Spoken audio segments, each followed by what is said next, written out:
Ek maak vir aandete vanaand vir ons blokkies aardappels. Ons noem dit pan-aardappels, want ek maak dit in 'n pan gaar. So ek skil die aardappel, ek sny hom in blokkies, gooi 'n bietjie olie in my pan, 'n stukkie bakmargarine en dan braai ek die blokkies. So, dis 'n ander vorm van aardappelskyfies. Ek braai dit in my pan tot hulle begin bruin kantjies kry. Ons het die frikadelle gemaak. Ons gaan dit saam met die frikadelle en net bietjie van ons currybone vanaand eet.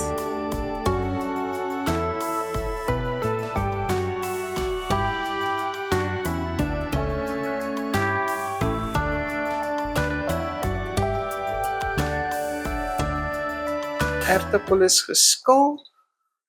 Ek spoel hom af met skoon water. Net sulke groot blokkies en gooi dit in my pan. Geen water nie. Net so die aardappels met die olie.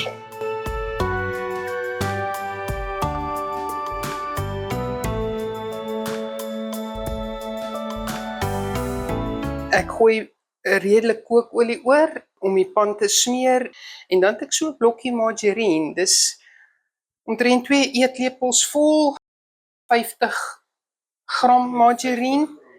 As jy baie van dit hou, kan jy meer insit of jy kan regte botter gebruik.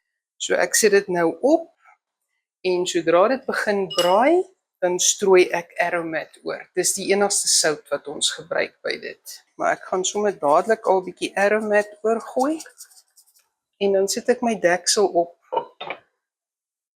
dat dit kan begin braai.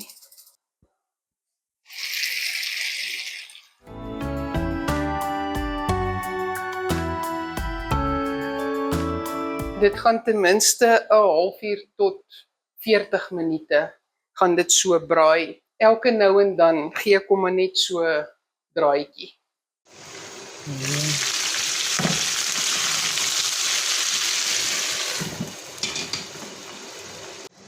Kyk so.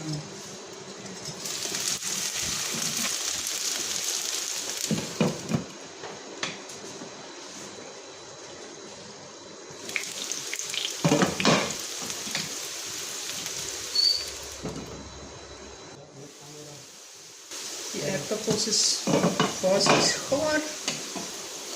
Dan kan ons hulle vir aandete eet. Die pan aardappels is nou gaar. Hulle het mooi gebraai. Hulle het hulle aromat en hulle margarine ingesuig en hulle is nou reg om te eet. My gesin sal dit net so eet vir 'n maaltyd. Dis regtig lekker met die aromat oor. Of jy kan 'n stukkie vleis of ons gaan nou vanaand frikadelle. Jy kan vir jou 'n bakkie mengelslaai maak en net dit met die aardappels eet, net soos jy daarvan hou.